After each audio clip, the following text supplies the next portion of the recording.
चले सर इब्तिदा करते हैं आज की क्लास की। Welcome to FAR 2।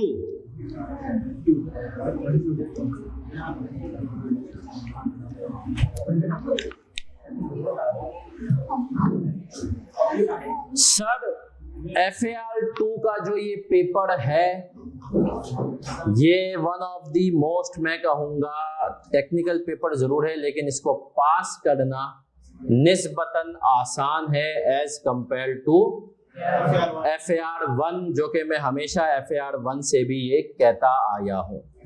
सर क्या वजह है, क्यों इसको पास करना आसान है? एक ब्लैक मार्कर ला देना, नहीं है पूछ ले अगर हो तो ऊपर, सही है।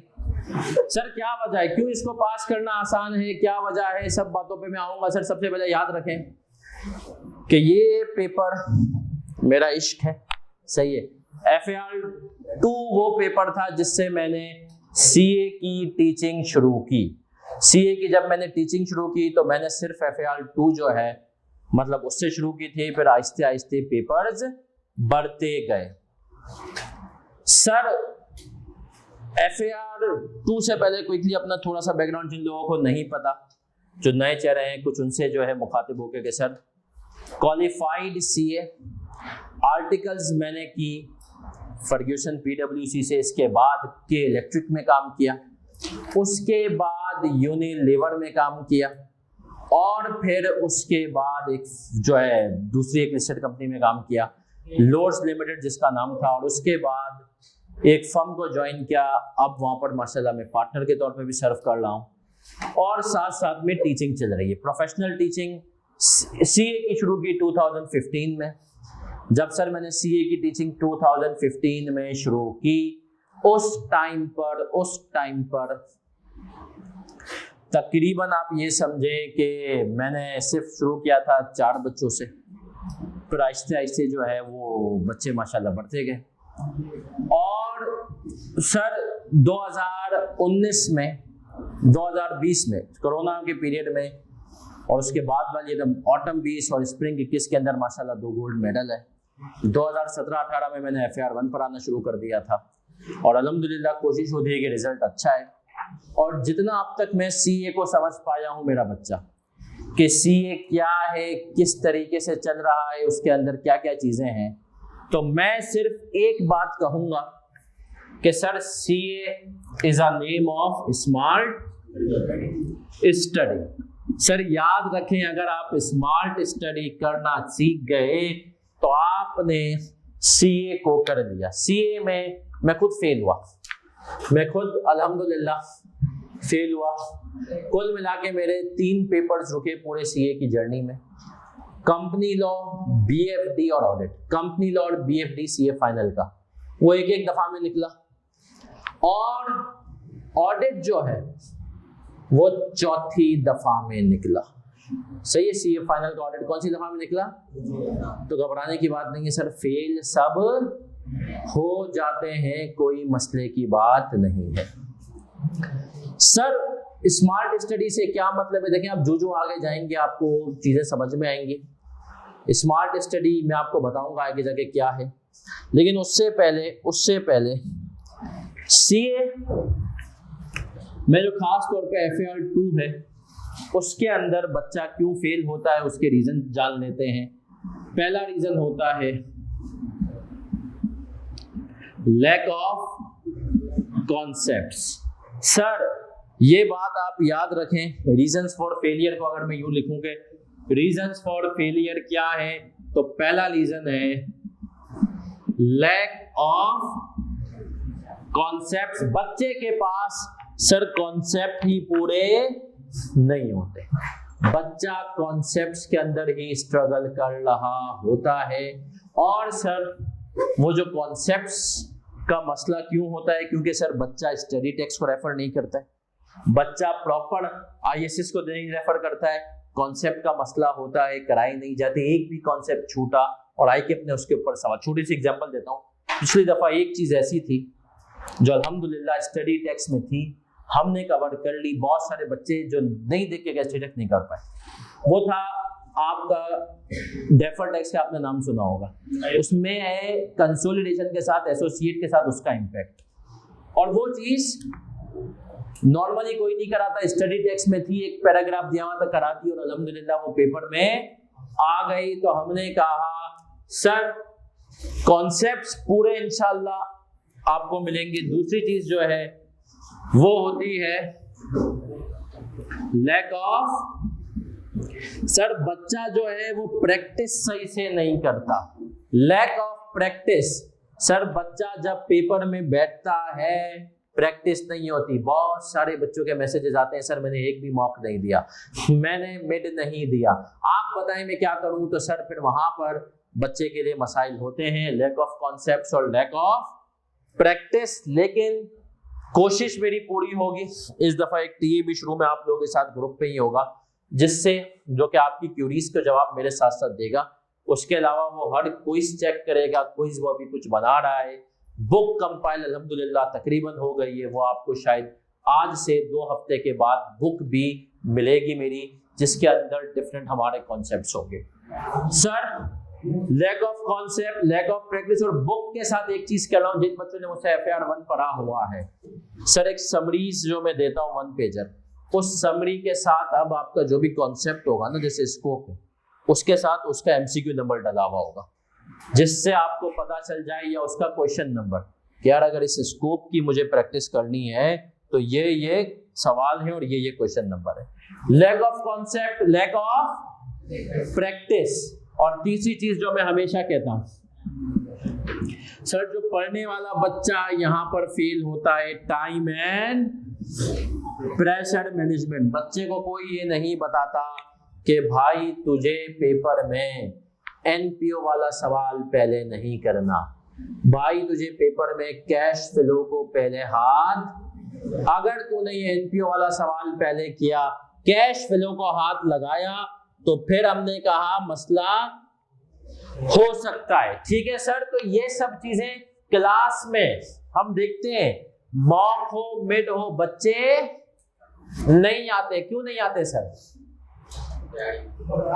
क्योंकि सर बच्चे एंड में तैयारी नहीं है, डिसिप्लिन नहीं है।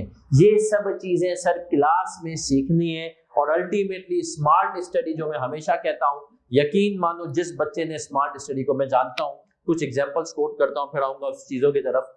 सर ऐसे बहुत सारे बच्चे जो मेरे पास जब आए पहली दफा, तो उससे पहले उनका FAR 1 का रिफ्रेशर था, FAR 2 का रेगुलर था, आए सब चीजें थी, क्लास में ये नहीं सीखा हुआ था कि हाउ टू पास। वो आए, पेपर में किसी ने पासिंग मार्क्स अप्रोच बताई नहीं। जब किसी ने पेपर में पासिंग मार्क्स अप्रोच नहीं बताई, तो वो बैठे पेपर में और उन्होंने स्ट्रगल किया, उनसे सर चीजें हैंडल नहीं हुई, मसाइल हुए, और अल्टीमेटली वो बच्चे पेपर में पहले रुके थे। लेकिन फिर जब मैंने उनको बताया कि भाई पेपर में 10 नंबर का सवाल है तो कितने नंबर लेने होते हैं? 5। एक इंटरेस्टिंग फैक्ट बताऊं, ये आईकेप ने एक दफा सिर्फ जसारत की, और आईकेप ने CA फाइनल में विंटर 2018 के अंदर लिख दिया कि भाई पूरा सवाल तुम नहीं कर सकते सही। विंटर 2018 की अटेम्प्ट में लिख दिया गया कि बच्चा तुम पूरा सवाल कुछ भी कर लो, अटेम्प्ट नहीं कर पाओगे, कहीं ना कहीं तुम्हें पासिंग मार्क्स निकालने पड़ेंगे और आगे बढ़ना पड़ेगा। अब ये बात बच्चा नहीं समझता। कुछ चीजें आई के पढ़ता है जो कि होती बड़ी सिंपल है पेपर में, जैसा कि हमने पासिंग क्लास वगैरह में भी देखा था, लेकिन वो एक्चुअल में जब बच्चा करने बैठता है तो टाइम बहुत ज्यादा पी लेती है बच्चे का, और वहां से टाइम एंड प्रेशर मैनेजमेंट। तो ये सारी चीजें इंशाल्लाह क्लास में सीखेंगे। डिफरेंट सवालों को करते हुए स्मार्ट स्टडी की तरफ हमें जाना है। क्या हम सर क्लियर हैं यहाँ तक? ऑनलाइन वाले बच्चों लिख दे CC अगर क्लियर है तो। सर कितने टाइम का कोर्स है? कोई और आएगा पढ़ाएगा नहीं, पूरे का पूरा 100% कोर्स मैं इंशाल्लाह आपको कराऊंगा। रेस्ट अश्योर करें सर, कोई एक्स्ट्रा क्लास नहीं होगी। हफ्ते में हमारी क्लास 4 दिन हुआ करेगी। दिन कौन से होंगे? ट्यूसडे, थर्सडे, फ्राइडे और सैटरडे। ये 4 दिन हमारी क्लास होगी, फिक्स टाइम टेबल। संडे को कोई क्लास नहीं होगी, ये भी मेरी आपकी गारंटी है। सर रिकॉर्डिंग और ये जो है अपना लाइव और फिजिकल तीनों मोड में होगी। बिल्कुल सर, तीनों मोड के अंदर होगी हमारी क्लास। सर जो है इसमें क्या कहते हैं, रमजान में क्या टाइमिंग होंगे, क्या करेंगे, रमजान में भी इंशाल्लाह सूटेबल टाइमिंग होंगे। सर आप क्लैशेस क्या मैनेज करेंगे? केएलएस में तो कोई क्लैश हो सकता है, शुरू की क्लासों में 1 या 2 क्लैशेस आ जाएं, लेकिन उसके बाद कोई इंशाल्लाह क्लैश केएलएस में नहीं आएगा। आउटसाइड में सिर्फ सर 14 तारीख के कॉस्टिंग और एमएफए के साथ मैं क्लैश मैनेज करूंगा, सही है। और मैं भी करूंगा सर, साजिद भी करेंगे। उसके अलावा जो है कोई क्लैश जो है आउटसाइड वाले की कोई गारंटी दे नहीं सकते, क्योंकि हमारा टाइम टेबल फिक्स होगा। उसमें सिर्फ हम एक सर सऊद को कंसीडरेशन देते हैं कि उनके हिसाब से हम बनाएं, मतलब देखें चीजों को, वरना सर बहुत मुश्किल हो जाएगा ये करना। चले सर अब आते हैं बाकी चीजों की तरफ। और हैंडआउट ग्रुप में आप लोगों को मिल चुका होगा बच्चों, और जिन बच्चों को नहीं मिला उनको भी वो स्क्रीन पे भी देख लेंगे। हम आते हैं सर हैंडआउट्स के ऊपर। हैंडआउट आपकी तरफ आ रहे हैं, पहले टॉपिक का हैंडआउट है, और इंशाल्लाह पहला और दूसरा टॉपिक जब तक खत्म होगा तब तक आप लोगों के पास फिर बुक भी आ जाएगी।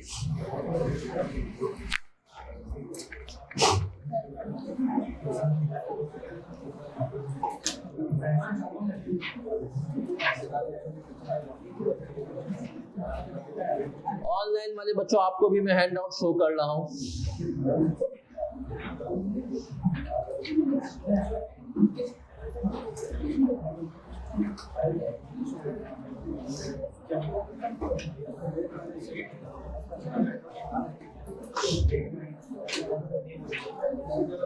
सर याद रखें, पूरे बैच में इंशाल्लाह एक ही चीज सीखनी है, और वो क्या है? स्मार्ट स्टडी हमें सीखनी है सर, स्मार्ट स्टडी। और एक दफा जब हम इंशाल्लाह स्मार्ट स्टडी सीख जाएंगे तो कोई मसला नहीं होगा।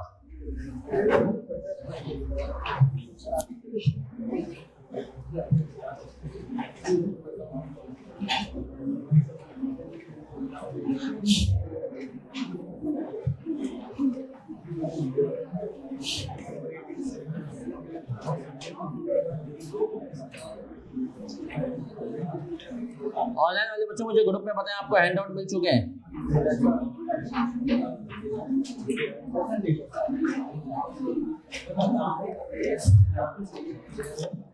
सर सिलेबस FAR 1 से बड़ा है, लंबा है, या उससे जो है कम है?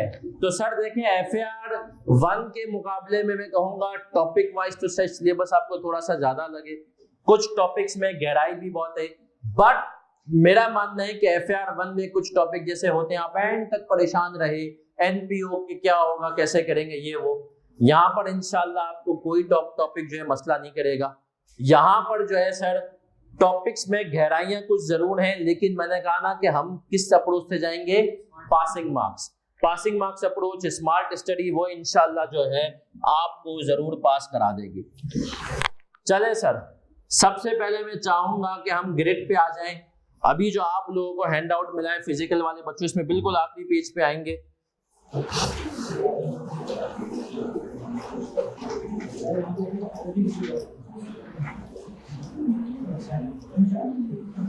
बिल्कुल आखिरी पेज में आएंगे फिजिकल वाले और ऑनलाइन वाले बच्चों। FAR 2 ग्रेड का एक हैंड आउट आपको नजर आ रहा होगा इस वक्त स्क्रीन पे। मैं स्क्रीन शेयर कर लेता हूँ, 1 मिनट रुक जाए।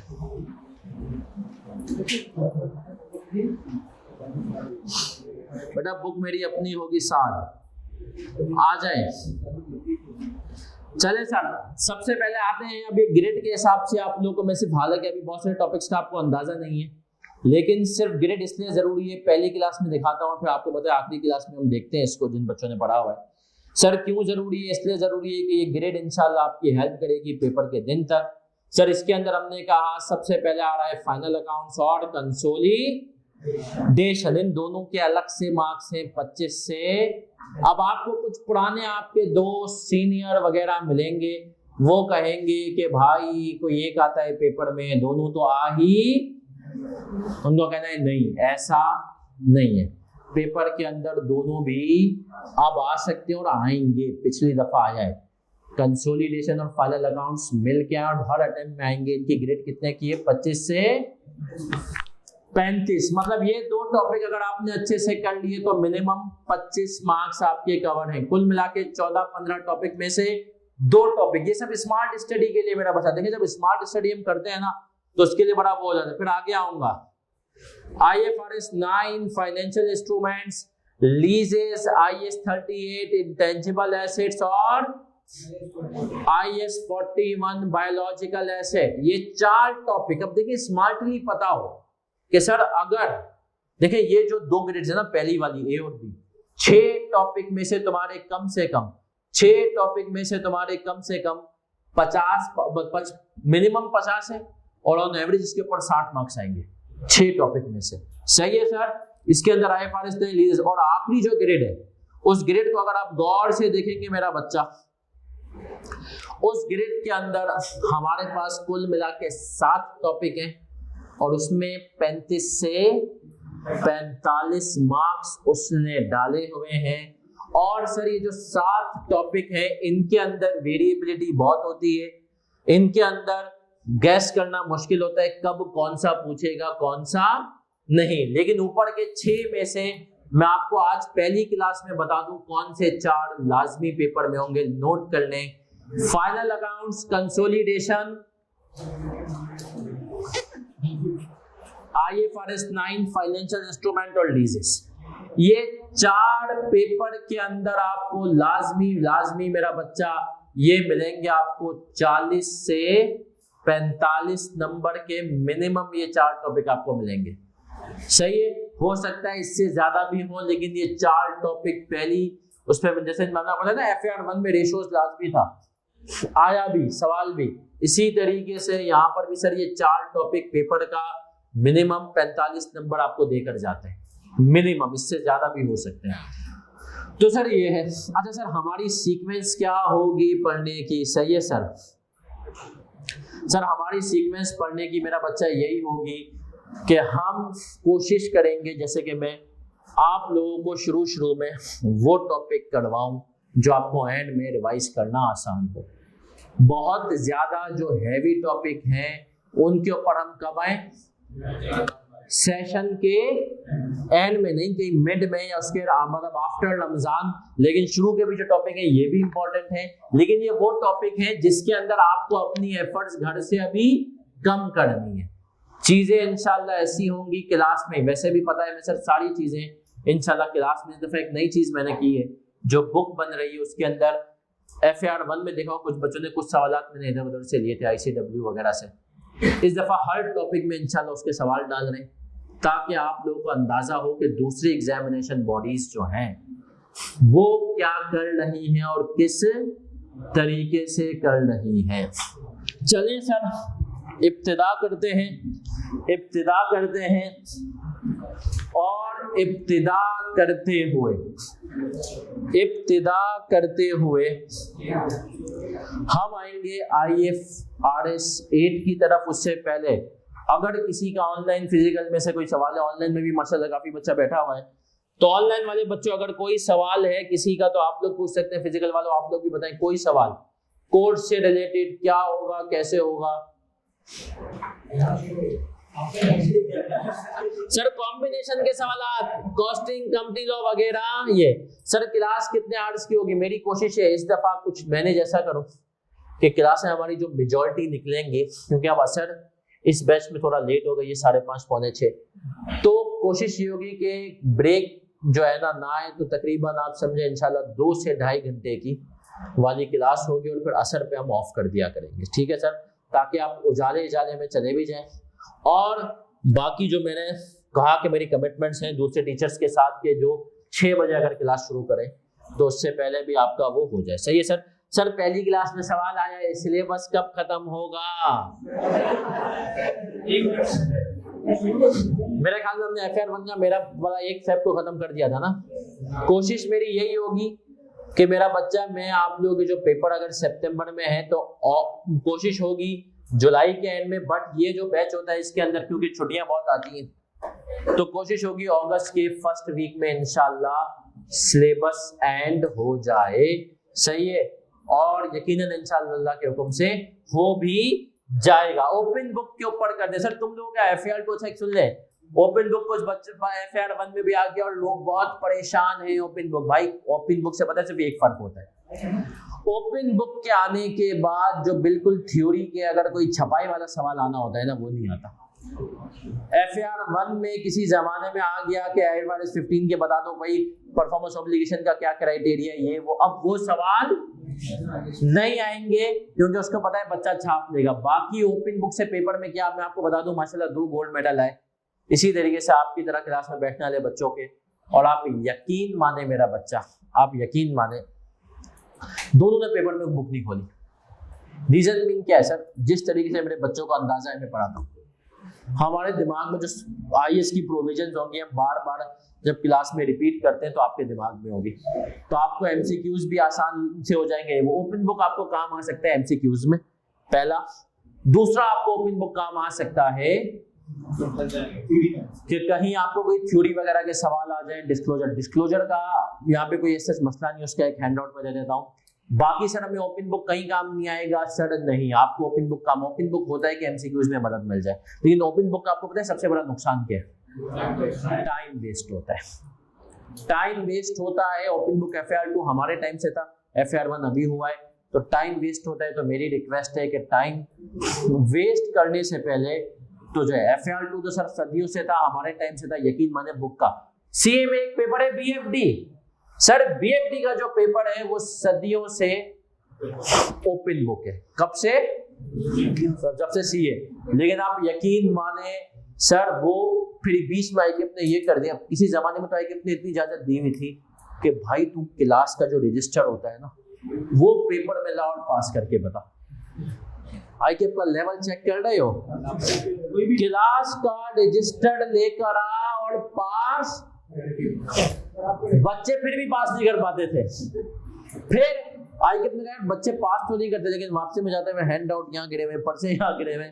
ICAP ने कहा भाई तुम रजिस्टर नहीं ला सकते, हाँ अगर तुम रजिस्टर को बुक फॉर्म में ले आते हो, बाइंड करवा लेते हो तो लेकर आ जाओ। सही है, वो सब उसके बावजूद भी सर मसले होते हैं। क्यों? ICAP को भी पता है कि ओपन बुक का मतलब ये होगा कि ये बुक में ढूंढने में लगेगा और टाइम एंड प्रेशर मैनेजमेंट में आ जाएगा, है ना सर। तो इसीलिए ओपन बुक का कोई मसला वो नहीं होती, टेंशन की बात, बड़े आराम से मुस्कुराते हुए इंशाल्लाह आप लोग जो है निकाल देंगे। सर एक बहुत अच्छा सवाल आया है, FAR 1 की चीजें टेस्ट होंगी, FAR 2 में बिल्कुल होंगी, वो हम क्लास आप देखेंगे, हम टॉपिक के साथ साथ कवर करते जाएंगे। यहाँ पर गवर्नमेंट ग्रांट आ जाएगा आपका IAS 38 के साथ, इन्वेस्टमेंट प्रॉपर्टी आएगा कंसोलिडेशन के साथ IAS 21 के साथ। सर आप यकीन माने जो कोर्स का मैंने सीक्वेंस बनाया वो भी ये सोचकर बनाया है कि स्मार्टली यू हो कि आप वो टॉपिक एंड में पढ़े जो आपको पढ़ने एंड में चाहिए, क्योंकि उसके अंदर बाकी टॉपिक्स भी आ सकते हैं। जैसे IAS 12 है, IAS 12 के अंदर इससे पहले आपने IAS 21 पढ़ा है, IFRS 9 पढ़ा है, वो सब आएंगे, इसीलिए हम उसको सेशन के एंड की तरफ करेंगे ताकि उन सबको आ जाए। नहीं तो मैं ये कह दूंगा नहीं, FAR 2 को अकेले पढ़ाने का भी सबसे बड़ा रीजन और वजह भी यही होती है कि भाई ये FAR 2 जो होता है ना, इसमें अगर एक से ज्यादा टीचर्स इन्वॉल्व होंगे ना तो मसला ये होता है, टॉपिक ट्रांसफर बहुत होती है। ये चीज वो कराएगा, ये चीज वो कराएगा, क्योंकि यहाँ पर IAS 12 में सारे स्टैंडर्ड्स आ जाते हैं, कंसोलिडेशन में किसी की भी आ जाती है, तो वहां पर टीचर फाइनल अकाउंट में कुछ नहीं पूछा वहां पे पूछ लेगा, तो वहां पर बहुत ज्यादा मसला हो जाता है। इसीलिए पूरा मैं कराऊंगा इंशाल्लाह। एक बहुत अच्छी सब वो है ऑनलाइन से आया कि सर एक एडवाइस जो फर्स्ट क्लास में आप दें लेकिन उसका इम्पैक्ट सारे सेशन में हो। स्मार्ट स्टडी क्लास में ये सीखना है सवाल में से पासिंग मार्क्स कैसे निकालने हैं। यकीन माने सिखाऊंगा, हर सवाल में पासिंग मार्क्स है।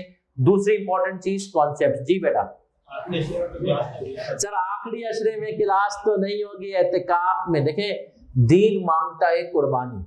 अगर आप क्लास जो है छोड़कर अगर एतिकाफ में बैठेंगे तो ये कुर्बानी ज्यादा है ना सर, ज्यादा सवाब है। ईद की छुट्टियों में आपको कवर कर सकते हैं रिकॉर्डिंग से, है ना सर। तो जो है दीन मांगता है कुर्बानी, सही है सर। चले सर आप आगे आएंगे।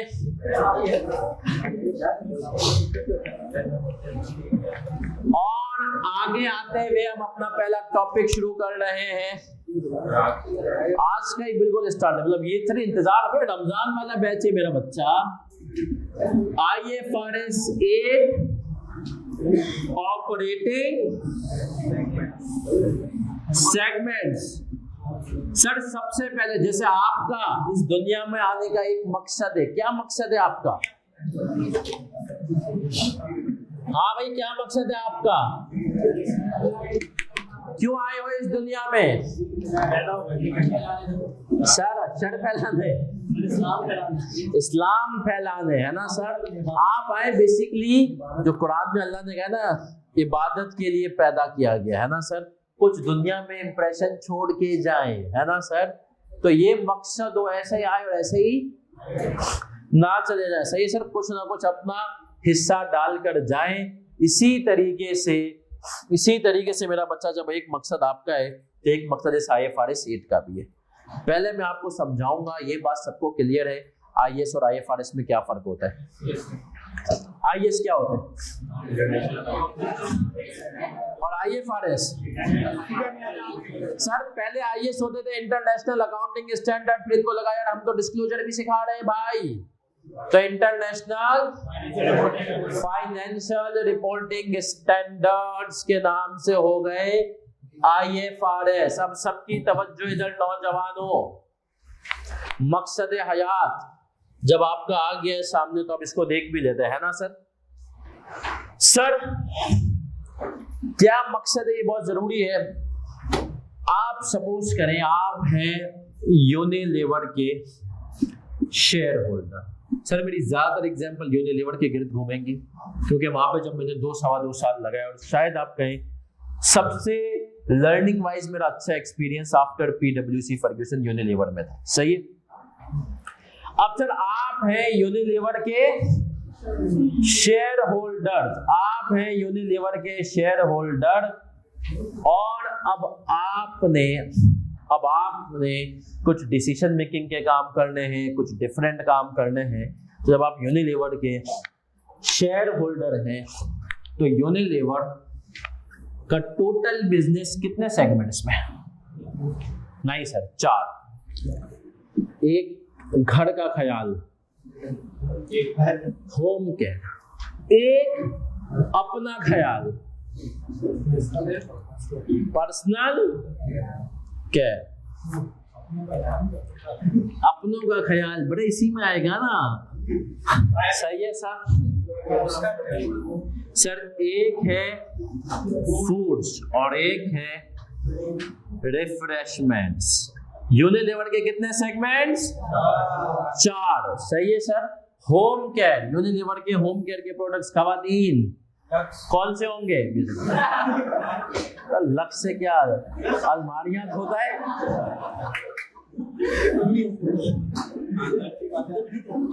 सर एक्सेल और डोमेक्स, सही है सर।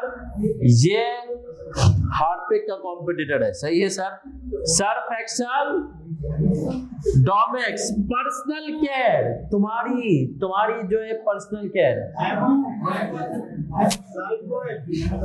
लाइफ बॉय और लक्स। अब यहाँ पर आ सकते हैं आप, बोलना भाई, अब बोलना बनता है। Head and shoulder, glow and lovely. Sir बाकी जो भी, सॉरी हेड एंड शोल्डर वैसे यूनिलीवर का नहीं है, यूनिलीवर का है क्लियर फॉर मैन। क्या है? हेड एंड शोल्डर PNG का। ये बाकी इस किस्म के प्रोडक्ट आ गए यहाँ पे, सही है सर। फूड्स, सर फूड्स में यूनिलीवर के 2 प्रोडक्ट आएंगे, कौन से? कनौर जो इनका मेन ब्रांड है, इसके नूडल्स भी आते हैं, इसकी केचप्स भी आती हैं, सही है सर। डेयरी मिल्क मॉन्डिलीज का है, पता होना चाहिए भाई। ब्लू बैंड और नहीं डालडा सर कनौर है, ब्लू बैंड है, जो अभी रमजान का सीजन आ रहा है। रफान इतना मशहूर नहीं है बट रफान चलता है, सही है सर। रिफ्रेशमेंट में फर्दर 2 कैटेगरीज है, कौन सी? आइसक्रीम, भाई पूरा वॉल्स को भूल गए, और टी। सर ये क्यों लिख रहे हैं? यूनिलीवर थोड़ी पढ़ रहे हैं, MFAR 2 पढ़ रहे हैं बेटा, जरूरी है इस टॉपिक के लिए। अब आप यूनिलीवर के शेयर होल्डर हैं, आप यूनिलीवर के शेयर होल्डर हैं, और आपने देखा कि यार 2019 में यूनिलीवर ने प्रॉफिट कमाया था, सपोज करो 250 मिलियन का, सही है 2019 में। और 2020 में भी आपने देखा कि सर 2020 में यूनिलीवर का प्रॉफिट आ रहा है 250 मिलियन। लेकिन आप परेशान हुए, क्यों परेशान हुए आप? इसलिए परेशान हुए, आपने कहा कि भैया यार 19 तो सही था, 20 में तो कोरोना था, 20 में तो कोरोना था, इनकी सेल्स इतनी कैसे हुई? उसूलन जो है सेल्स गिरनी चाहिए, लेकिन आपको P&L में एक फिगर नजर आ रही है सेल्स की। कितनी फिगर नजर आ रही है? एक फिगर। हमें हमारा लॉ भी और IS1 जो है फाइनल अकाउंट्स, वो भी कहता है एक लाइन आइटम P&L में आएगा, किसका? सेल्स का। आपने कहा सर मेरा दिल चाहे मैं एक से ज्यादा दिखाऊं, तो नहीं, एक लाइन आइटम आएगा सेल्स का, और आपने कहा सर वो आ रहा है सेल्स का लाइन आइटम आपके पास आ रहा है, सही है। अब आपका दिल चाह रहा है कि आप गहराई में जाएं और देखें कि भाई ये 250 मिलियन का ब्रेकअप क्या है।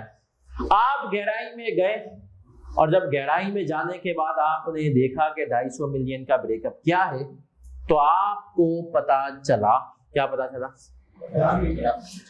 कि भैया कोरोना के 22 लोग घरों से तो बाहर निकले नहीं। जब घरों से बाहर निकले नहीं तो उन्होंने पर्सनल केयर का जो लक्ष्य 10 दिन में खत्म होता था वो 2 महीने चल रहा है, सही है सर। और हमने कहा सर लेकिन जो यूनिलीवर के फूड प्रोडक्ट्स थे, लोग फारिग बैठे घर में, है ना सर, लोग नेटफ्लिक्स कंज्यूम कर रहे हैं, बाकी जो है ठंड मचा रहे हैं, भूख लगे जा रही है, नूडल्स खाए जा रहे हैं, कस्टर्ड बन रहे हैं, आइसक्रीम में तो आ सकती थी ना सर, आप लोगों ने आइसक्रीम भर भर के रख लिए। तो आपको पता चला कि भैया होम केयर और पर्सनल केयर ये दोनों डाउन हुई है सेल्स, लेकिन इनको सपोर्ट किसने कर दिया? फूड और रिफ्रेशमेंट में। तो अब स्टैंडर्ड ने कहा आप गहराई में गए, आपने यूनिलीवर में वालों से पूछा कि भैया क्या वजह है, किस वजह से ऐसा हो रहा है, तो आपको पता चला। अगर आप इतनी गहराई में नहीं जाते तो आपको पता भी नहीं चलता। तो इसका मतलब ये है कि सर, इसका मतलब ये है कि सर हम स्टैंडर्ड लेंगे, कोई ऐसा क्राइटेरिया होना चाहिए जिससे शेयर होल्डर को बताए बगैर, मतलब उसको कहने के बगैर उसको इतनी सारी इंफॉर्मेशन, इतनी सारी डिटेल्स मिल जाए।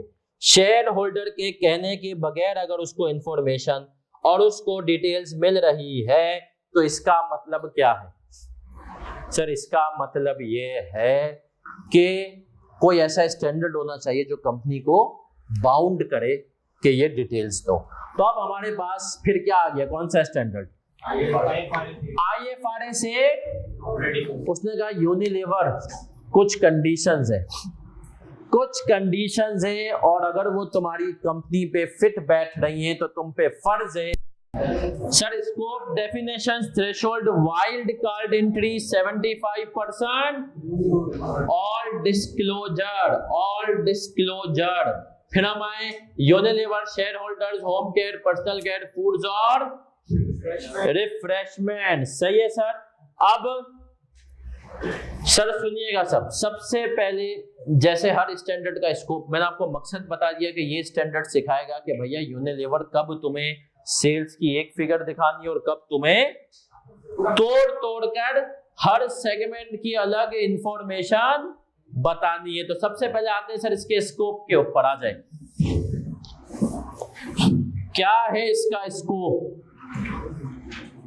बच्चों ग्रुप में हैंड आउट में ऑनलाइन वाले बच्चों, जो फिजिकल वाले जो रिकॉर्डिंग लेंगे, कुछ बच्चा रिकॉर्डिंग जो लेगा सर वो ये नंबर है मेरा, इस पे आप लोग मैसेज करके ग्रुप में भी ऐड हो सकते हैं और जो है आप हैंड आउट वगैरह भी आपको मिल सकता है।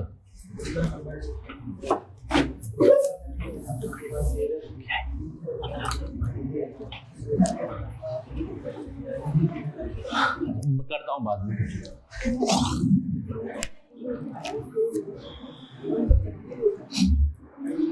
चले मेरा बच्चा, अब हम आ रहे हैं अपने हैंडआउट्स की तरफ और हैंडआउट के जो फिजिकल वाले बच्चे बैठे हुए इनका जो पहला पेज है उसकी तरफ। बेटा मुस्तफा दूसरा ग्रुप भी, एक ग्रुप जो फुल हो चुका है तो दूसरा ग्रुप है, उसका लिंक भी मौजूद है, तो इंशाल्लाह आप उससे ज्वाइन कर लें, कोई मसला नहीं, आ जाए।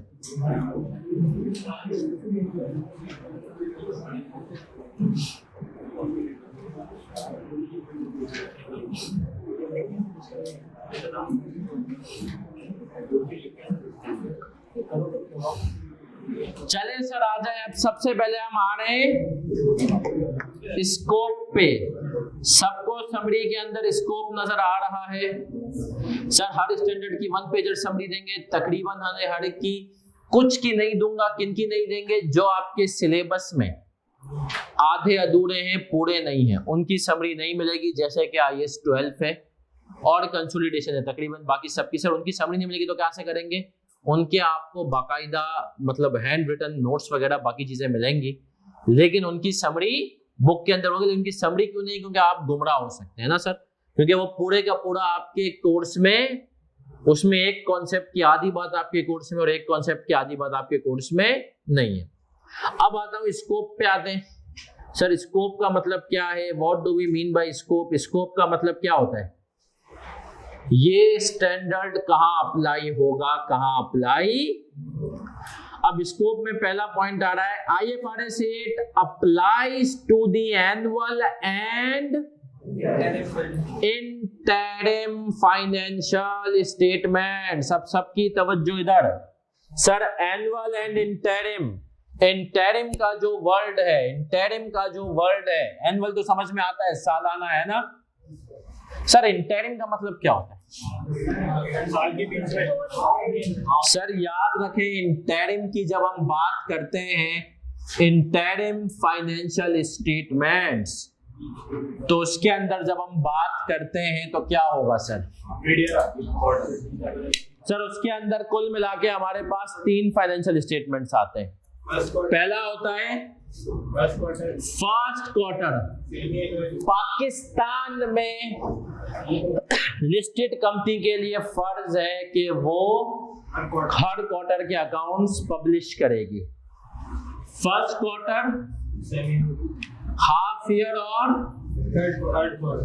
थर्ड क्वार्टर, सही है सर। और फिर एनुअल आपके फाइनेंशियल स्टेटमेंट्स आ जाते हैं। जब इंटरिम की बात होगी तो आपके दिमाग में कितने आ जाए? 3। एग्जामिनर पेपर में सवाल सर यकीन माने क्लास में इंशाल्लाह अगर चीजों को अटेंटिवली सुना चीजें की तो मेरी गारंटी है आप डेफिनेटली FAR2 में पास है आराम से इंशाल्लाह। अगर चीजों को आपने सिर्फ छोटे छोटे कॉन्सेप्ट को दिमाग ICAP कहां खेलता है?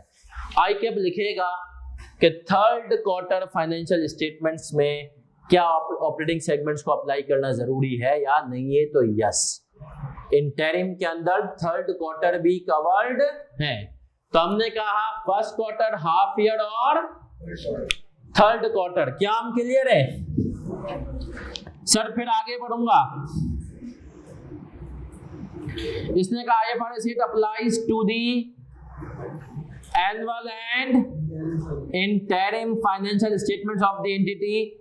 It applies to the separate or individual financial statements of an entity and the consolidated financial statements of a group with a parent। याद रखिएगा सर ये अप्लाई होगा इंडिविजुअल पे भी और कंसोलिडेट। अब सर ये कंसोलिडेशन क्या होता है? What do we mean by consolidation? कौन बताएगा? सर कंसो देखिए सर, एक ग्रुप है जिसके अंदर 4 कंपनीज है, एक अब्बा होंगे और 3 बच्चे होंगे, चारों का मिला करके जो एक अकाउंट्स बनेंगे उसको क्या कहते हैं? कंसोलिडेटेड। तो हमने कहा ये इंडिविजुअल पे भी होगा अप्लाई और कंसोलिडेटेड पर भी होगा। अब सुनना, यहां पर एक बड़ा टेक्निकल पॉइंट जिसको आईकेप ने टेस्ट किया, पाकिस्तान में भी और दुनिया भर में भी। सर पेरेंट जब अपने अकाउंट्स बनाता है ना, और जब शेयर होल्डर के पास जाते हैं तो उसके अंदर एक अकाउंट्स नहीं होते, कितने अकाउंट्स होते हैं? 2। पेरेंट के अकाउंट्स के अंदर 2 चीजें होती हैं सर। एक होता है पेरेंट के इंडिविजुअल अकाउंट्स, सही है। अगर पेरेंट को अलग करके देखो, जैसे यूनिलीवर पाकिस्तान की सब्सिडियरी है यूनिलीवर फूड्स लिमिटेड, सही है। अब यूनिलीवर पाकिस्तान जब अकाउंट्स बनाते हैं उसके अंदर एक अपने अकाउंट्स अलग से देता है पाकिस्तान के, और दूसरे ग्रुप अकाउंट्स बनाता है जिसके अंदर फूड्स भी आ जाता है, और एक होते हैं कंसोलिडेटेड। अब मेरा सवाल है, स्टैंडर्ड पूछ रहा है जब तुम फाइनेंशियल स्टेटमेंट्स बना रहे हो तो ऑपरेटिंग सेगमेंट्स का कुछ ना कुछ डिस्क्लोजर वगैरह जाएगा, नोट जाएगा, तो वो नोट दोनों में देना जरूरी होगा या किसी एक में भी दे दो तो पर्पस पूरा हो जाएगा? समझ लो, एक किताब है उसके नीचे अंदर 2 छोटी किताबें, एक पेरेंट के अपने सिर्फ इंडिविजुअल पेरेंट की बातें लिखी हुई है, पेरेंट का प्रॉफिट, पेरेंट की बैलेंस शीट, और एक के अंदर अवामी है, सबकी है। तो अब मेरा सवाल है क्या होगा सर, बताएं आपको कॉमन सेंस क्या कहता है? दोनों में जाना चाहिए। कितने लोग कह रहे हैं? कितने लोग कह रहे हैं सर एक में भी काफी है? देखो सीए जो है ना, कॉमन सेंस भी कहीं कहीं आता है। सर आए, इसके बारे में क्या कहा गया? स्टैंडर्ड ने क्या कहा है इसके बारे में? स्टैंडर्ड चिल्ला चिल्ला के हमसे कह रहा है, क्या कह रहा है सर? बिल्कुल एंड पे आ जाए। Note, if parent company prepares both consolidated financial statement and a standalone financial statement, then IFRS 8 disclosures are required in consolidated financial statement only. IFRS 8 के डिस्क्लोजर किसमें चाहिए? कंसोलिडेटेड फाइनेंशियल स्टेटमेंट्स के अंदर ही।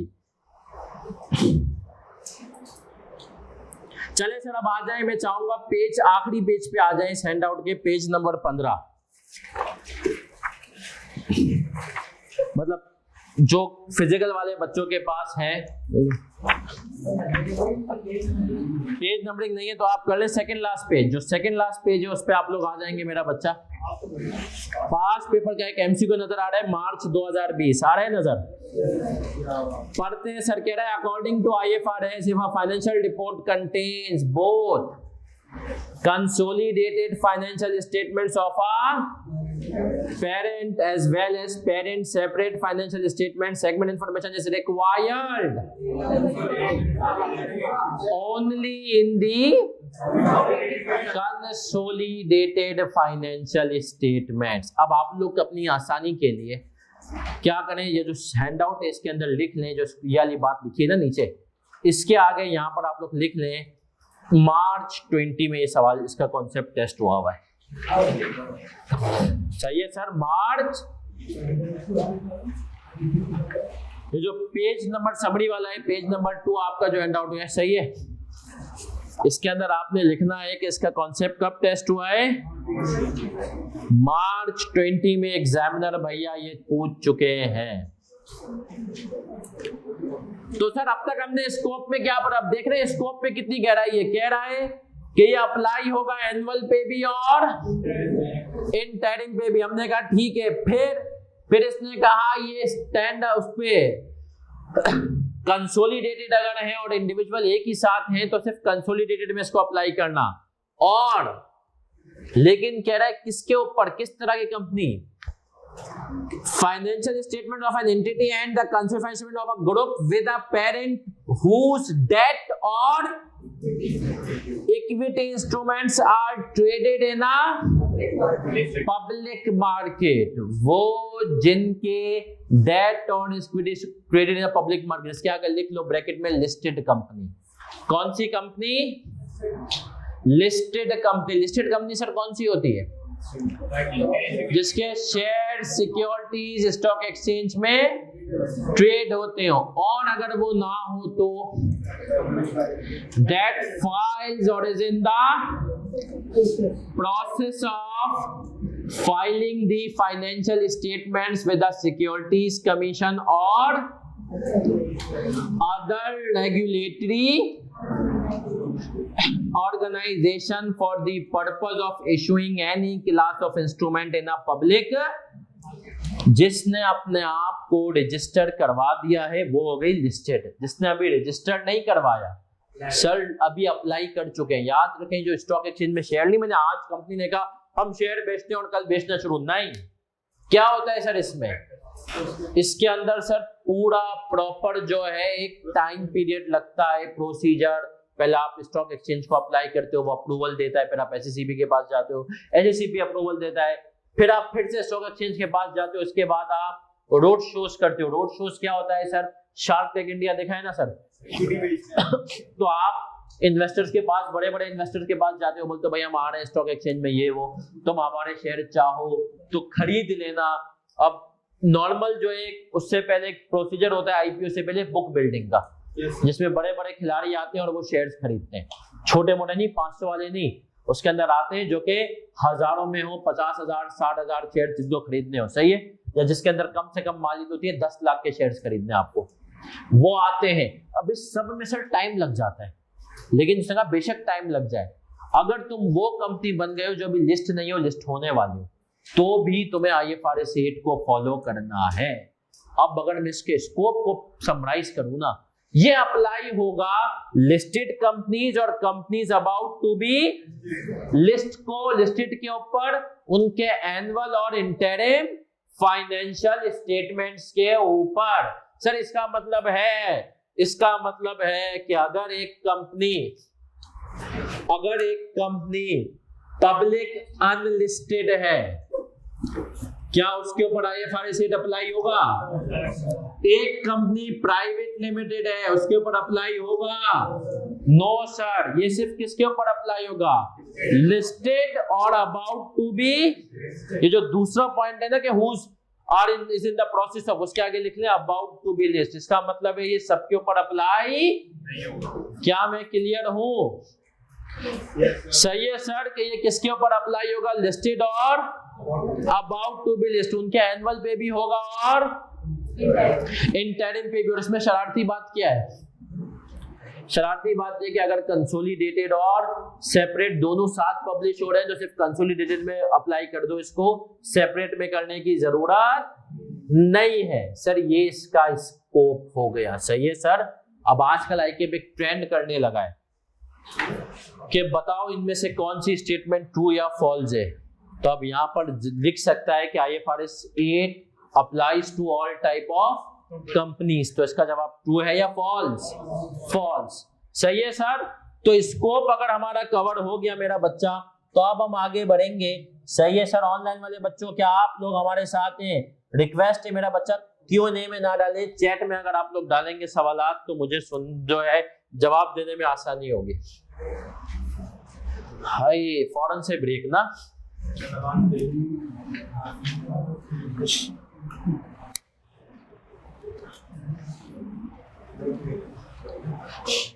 हमने कहा standard,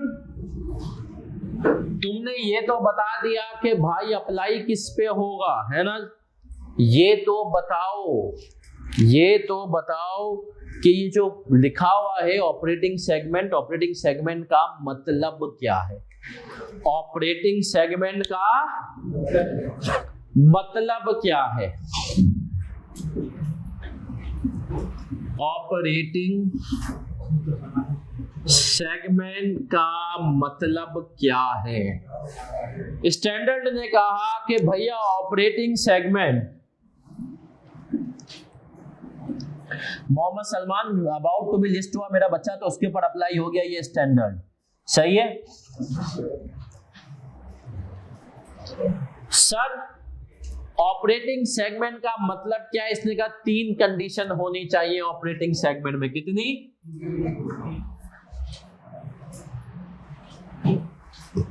own revenues and expenses, जिसके अपने revenue भी हो और सर याद रखना ये वो स्टैंडर्ड है, वाइड स्टैंडर्ड है। पूरी अकाउंटिंग में तुमसे एक एंट्री पास नहीं करवाता, ये सिर्फ डिस्क्लोजर बनवाने आया है, ये सिर्फ इंफॉर्मेशन कब ज्यादा देनी है कब कम करनी है ये बताने आया है, सही है सर? सर ये इतना आसान है? Yes sir. सर एक और चीज, हर टॉपिक के साथ आपको लिखना है FAR2 क्योंकि लिंकिंग वाला है।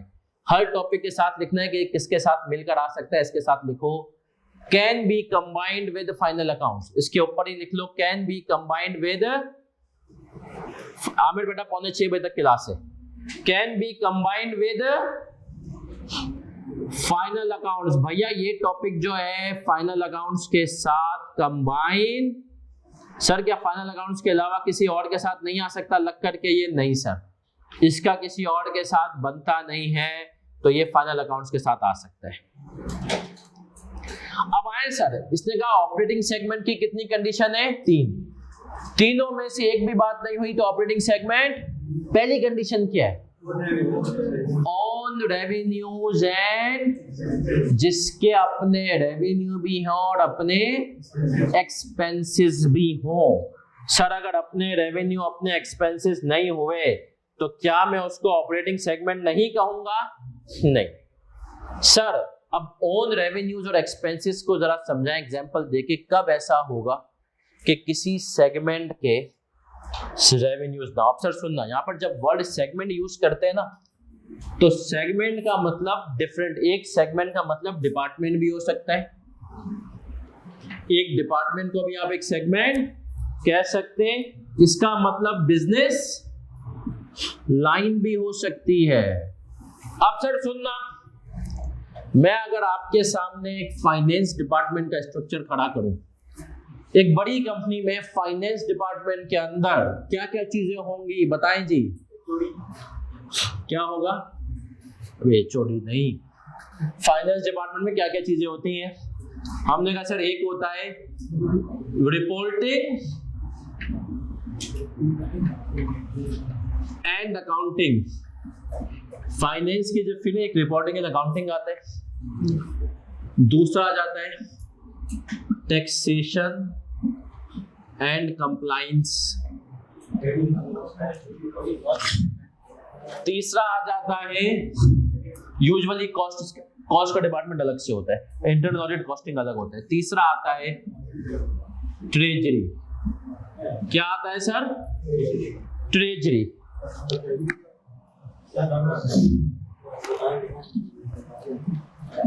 एक मिनट रुकिएगा, ऑनलाइन मीटिंग।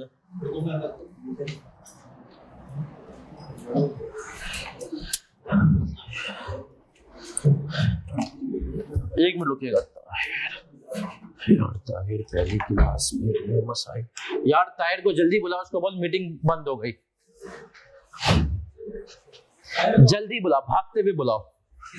हाँ ताहिर वगैरह सबको बुलाओ, मीटिंग बंद हो गई।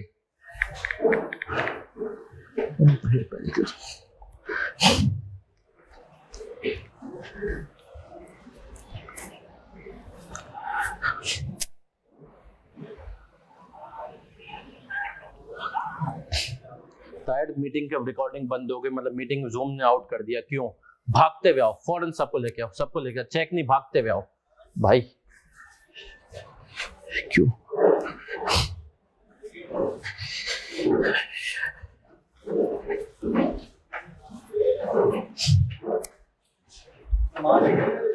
बस क्लास एंड करेंगे और देंगे।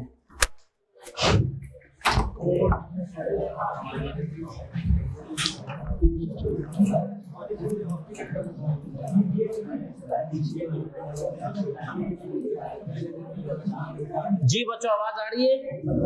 ऐसे ही मेरा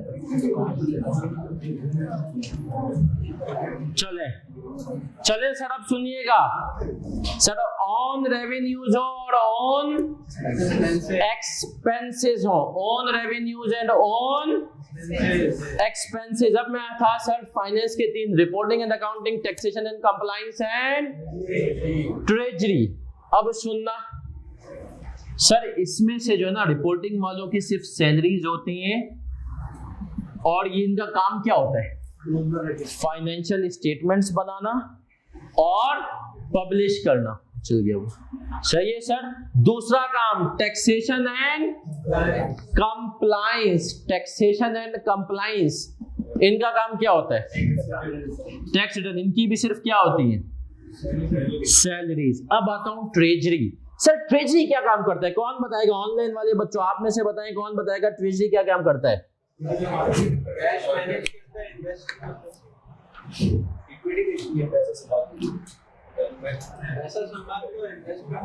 सर एक ट्रेजरी का काम यही होता है, जब हालात खराब हो कंपनी के फाइनेंशियल, तो वो अच्छे रेट्स पे लोन दिलवा दे कंपनी को, और हालात अच्छे हो, कैश हो, तो इन्वेस्ट किसी ऐसी जगह पर करवाए जहां पर कंपनी को अच्छा। अब सर ये वो डिपार्टमेंट होता है जिसकी सैलरीज यानी उसके एक्सपेंसेस भी होते हैं और इसकी इनकम भी होती है। मतलब ट्रेजरी वालों की परफॉर्मेंस कैसे मेजर की जाती है?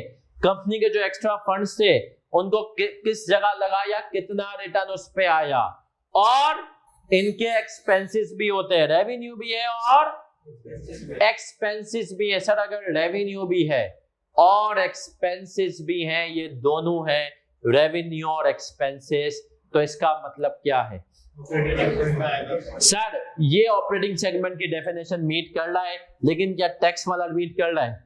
रिपोर्टिंग कर रहा है। इसी तरीके से कंपनी का एक डिपार्टमेंट होता है एचआर, जिसका काम होता है बस बंदे रख के कंपनी को देना, क्या वो मीट करता है? No sir. क्या मैं क्लियर हूं? अब पहला कंडीशन क्या है? Own revenues and expenses. अब मेरी बात सुनना भाव, इसमें तुम्हें एक शरारत पे लेके जाता हूं। सर कंपनी ना अभी नई स्टार्ट हुई है, कंपनी ने पुरानी चल रही है। यूनिलीवर ने अभी एक नया सेगमेंट स्टार्ट किया है, फ्रोजन फूड्स का, सपोज करो अभी स्टार्ट किया है, उसके सिर्फ एक्सपेंसेस ही हैं। अभी तक उसने रेवेन्यू नहीं कमाया, अभी तक उसने रेवेन्यू नहीं कमाया, सिर्फ स्टार्ट हुआ है। तो मुझे बताएं, क्या मैं उसको ऑपरेटिंग सेगमेंट कहूंगा? आज की डेट, मेरा साल एंड आ गया, उसने अभी सिर्फ स्टार्ट किया है, उसने रेवेन्यू 1 रुपया नहीं कमाया, सिर्फ उसके इस साल एक्सपेंसेस हैं, क्या मैं उसको ऑपरेटिंग सेगमेंट कहूंगा? कितने लोग कह रहे हैं कहेंगे ऑपरेटिंग सेगमेंट? आज उसने कमाया कुछ नहीं है फिर भी कहेंगे। कितने लोग कह रहे हैं नहीं कहेंगे, ऑपरेटिंग सेगमेंट तो नहीं है सर वो। सर याद रखें, अब यहां पर स्टैंडर्ड कहता है जरूरी नहीं है कि अभी कमाया हो, सलाहियत होनी चाहिए कमाने की, है ना सर? सलाहियत होनी चाहिए कमाने की। इस क्राइटेरिया के हिसाब से आप भी अम्मा अब्बा के ऑपरेटिंग सेगमेंट में बन रहे हैं। अभी बेशक आपने नहीं कमाया, लेकिन क्या आपके अंदर सलाहियत है कमाने की? कुछ ने कमा भी।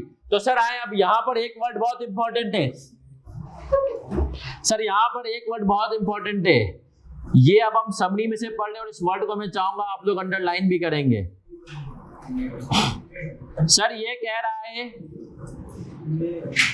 मे that engages in business activities, जो ऐसी एक्टिविटीज में एंगेज होता है जो कि which it may earn, from which it may earn revenues and incur expenses। ये ऐसी एक्टिविटीज में हो रहा है जिसमें मे के वर्ड को अंडरलाइन कर ले।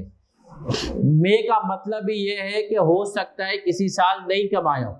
जैसे एग्जांपल देता हूं, अभी एक कंपनी है मिल्लत ट्रैक्टर्स लिमिटेड, पाकिस्तान की ट्रैक्टर की शायद नंबर 1 कंपनी है, उसने कह दिया है कि अब हम काफी अरसे तक अपनी कोई नई प्रोडक्शन, सपोज करो वो 1 साल तक कोई प्रोडक्शन नहीं कर सकते, तो क्या उसकी जो ट्रैक्टर बनाने वाली सेगमेंट है, हम ट्रैक्टर नहीं बनाएंगे, बाकी भी वो चीजें बना रहा, ट्रैक्टर नहीं बनाएंगे 1 साल तक, तो क्या उसकी जो ट्रैक्टर बनाने वाला सेगमेंट है वो ऑपरेटिंग सेगमेंट कहलाएगा? यस, उसके अंदर सलाहियत है, बेशक अभी नहीं कमा रहा लेकिन सलाहियत है, सलाहियत मौजूद है, तो हमने कहा ऑपरेटिंग सेगमेंट है। सर ये इतनी सी बात है कि हमें याद रखनी होंगी, पेपर में पूछी जा सकती है बेटा, यही तो पूछी जाएंगी।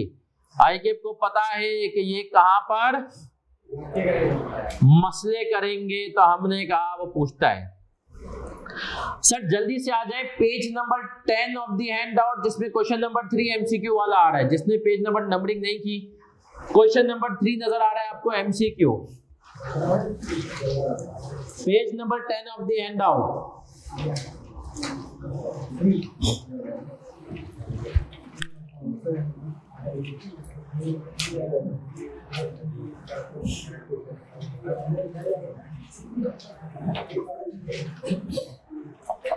आ गए मेरा बच्चा, जिसमें कह रहा है according to IFRS 8 startup operations में be operating segments before earning revenues, true और फॉल्स? ट्रू। सर इसका जवाब क्या है? सर एक आईकेप ने पूछा है? नहीं, एक ऐसी बॉडी ने पूछा है जिसको तुमने हमेशा हल्के में लिया है, ACCA ने सर ये सवाल पूछा है कि ये, और आप ACCA को तो अहमियत ही नहीं देते है ना सर, कि ACCA क्या है ना सर। तो आए सर, आए अब आगे बढ़ेंगे। पहली कंडीशन क्या है?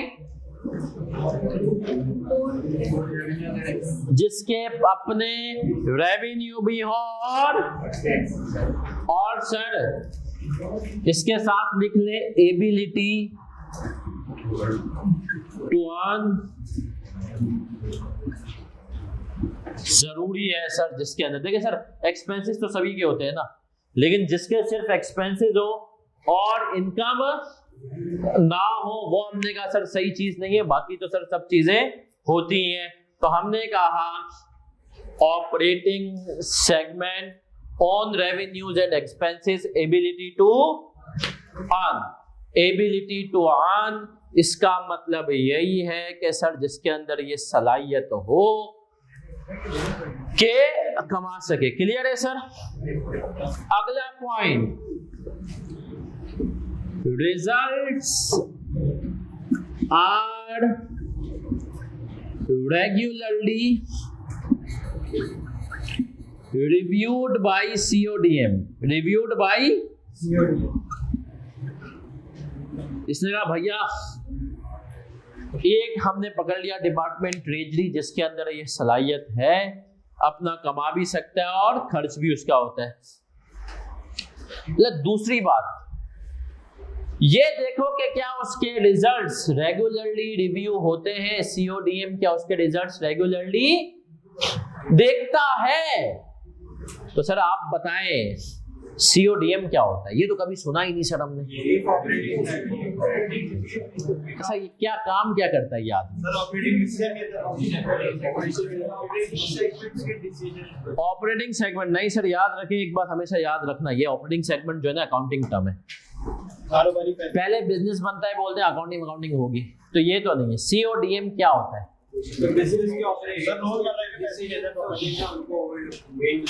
रोजमर्रा के फैसले ले रहा होता है, जैसे कि सर रोज देखिए ऑपरेटिंग डिसीजन मेकर ये होता है जो कि स्ट्रेटेजिक डिसीजन मेकिंग करता है। कौन सी डिसीजन मेकिंग करता है? अब देखें स्ट्रेटेजिक डिसीजन मेकिंग क्या होती है। आपके घर की बात करूं तो आपके पेरेंट्स जो है ना वो CODM है। स्ट्रेटेजिक डिसीजन मेकिंग, आपकी शादी कब होनी है इसका डिसीजन किसके पास है? अम्मा अब्बा के पास। उसके अब्बू के पास? तो उसके अब्बू तेरे CODM है। सही है सर? सर तो स्ट्रेटेजिक डिसीजन, भाई आपकी शादी कब होनी है, नया घर कब लेना है, सही है, ये तमाम चीजें जिस आदमी के पास डिसीजन लेना हो वो आपके घर का सीओडीएम है। तो कंपनी के केस में भी वो हजरात जो कि कंपनी के स्ट्रेटेजिक डिसीजंस ले सकते हो उनको क्या कहेंगे, सीओडीएम। तो आए सर पढ़ते हैं डेफिनेशन। भाई क्या कह रहा है सीओडीएम में, देखें डेफिनेशन गिवन है नीचे इसी समरी में। The CODM is the individual और ग्रुप, होता ये एक आदमी भी हो सकता है और आदमियों का मजमुआ भी हो सकता है, ग्रुप भी। Who is are responsible for strategic decision making regarding the entity, that is the CODM allocates resources and assess the performance of operating। CODM resources को allocate भी करता है और परफॉर्मेंस को assess भी करता है। ये होता है, इसके आगे लिख लें आम अल्फाज में, इसका मतलब होता है बोर्ड ऑफ डायरेक्टर्स। क्या होता है, बोर्ड ऑफ डायरेक्टर्स। तो सर कह रहा है दूसरा क्राइटेरिया क्या कह रहा है, whose operating results are regularly reviewed by the CODM to make decision about resources to be allocated to this segment and assess its performance. तो हमने कहा सर ये जो दूसरा क्राइटेरिया है सीओडीएम वाला, ये भी इसके साथ प्लस है, ये भी इसके साथ प्लस है। सर तीसरा जो क्राइटेरिया है, थर्ड क्राइटेरिया, ये कौन सा क्राइटेरिया है, डिस्क्रीट फाइनेंशियल इंफॉर्मेशन जिसकी अवेलेबल हो। अब सर ये क्या चीज है, what do we mean by discrete financial information. सुनना सर, डिस्क्रीट का मतलब ये होता है अलग अलग। अब इसकी एग्जांपल सुनना। मीट वन का नाम सुना है? yes, मीट वन क्या काम करता है, गोश्त बेचता है ना सर? सर मीट वन सिर्फ गोश्त तो कस्टमर को बेचता है, लेकिन सिर्फ गोश्त नहीं बेचता। जब आप जानवर ज़िबा करते हैं तो चर्बी भी निकलती है ना सर? तो चर्बी भी बेचता है, लेकिन चर्बी को एज आ नॉर्मल स्क्रैप बेच देता है। सही है सर? जिसको आपने शायद कॉस्टिंग में कुछ बच्चों ने पढ़ा हो, बाई प्रोडक्ट। सही है सर? अब मीट वन क्या करता है, सुनना। मीट वन चर्बी के कोई अलग से नहीं बनाता कि चर्बी की गाय, वो बोलते हैं पूरी जो गाय की कॉस्ट है ना वो गोश्त में डाल दो। चर्बी के ऊपर वो कोई कॉस्ट वॉस्ट, चर्बी के कोई अकाउंट्स भी मेंटेन नहीं करता कि चर्बी की सेल से इतना हो। भाई चर्बी हो गया, बाकी जो खाल वाल हो गई, सब कुछ हो गया, इन सबको एक साथ डाल देता है अदर इनकम में, स्क्रैप के तौर पे बेच के। सही है सर? तो मीट वन के लिए ये जो चर्बी है, ये सब चीजें ये देखा जाए तो सर ये ऑपरेटिंग सेगमेंट अगर मीट वन उनको कॉस्ट एलोकेट कर दे कि भाई गाय में इतनी कॉस्ट चर्बी की, ये सब उनकी इंफॉर्मेशन ले, तो वो ऑपरेटिंग सेगमेंट बन सकती है। बट मीट वन क्या ऐसा करता है? मीट वन कहता है भैया जो चर्बी है उसको हम ऐसे ही, तो चर्बी जो है, चर्बी की जो सेल्स है या जो चर्बी का सेगमेंट है उसकी डिस्क्रीट फाइनेंशियल इंफॉर्मेशन अवेलेबल, तो इसीलिए वो ऑपरेटिंग सेगमेंट नहीं है। तो सर ऑपरेटिंग सेगमेंट के अंदर कितनी बातें, own revenues and ability to earn. दूसरा, results are regularly reviewed by CODM. Sir तीसरा, जिसमें ये तीनों बातें होंगी, तीनों अपने रेवेन्यू एक्सपेंसेस हो, सीओडीएम रेगुलरली रिजल्ट्स भी देख रहा हो और अलग से कंपनी में उसका हिसाब किताब मेंटेन होता हो कि भाई इसके इतना खर्चे हुए, इतनी इसकी इनकम हुई। ये तीनों बातें हुई तो हमारा ऑपरेटिंग सेगमेंट है, वरना हमारा ऑपरेटिंग सेगमेंट एक भी कंडीशन मीट नहीं तो सर ऑपरेटिंग सेगमेंट नहीं कहेंगे। नहीं सर, एक भी कंडीशन मीट नहीं हुई तो ऑपरेटिंग सेगमेंट, हमने स्टैंडर्ड ये समझ में आ गया ऑपरेटिंग सेगमेंट क्या है। अब क्या करें, आगे बड़े स्टैंडर्ड ने कहा रुको जरा, हम भी यही कहते हैं, आगे हम बढ़ेंगे इंशाल्लाह अगली क्लास में, जो कि इंशाल्लाह कब है, जुमेरात को कब है सर, 3:30 बजे, है ना सर। जुमेरात को होगी 3:30 से होगी असर तक। क्या कह रहे हो ऑनलाइन वाले बच्चों, 1 मिनट रुकना, मैं टाइम टेबल आपको बताता हूं।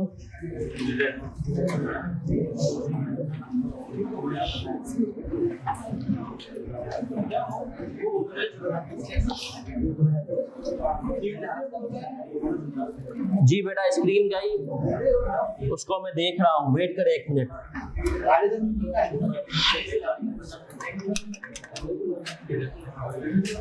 सर क्विकली ऑनलाइन वाले बच्चों, आप लोगों को आवाज यकीनन आ रही होगी।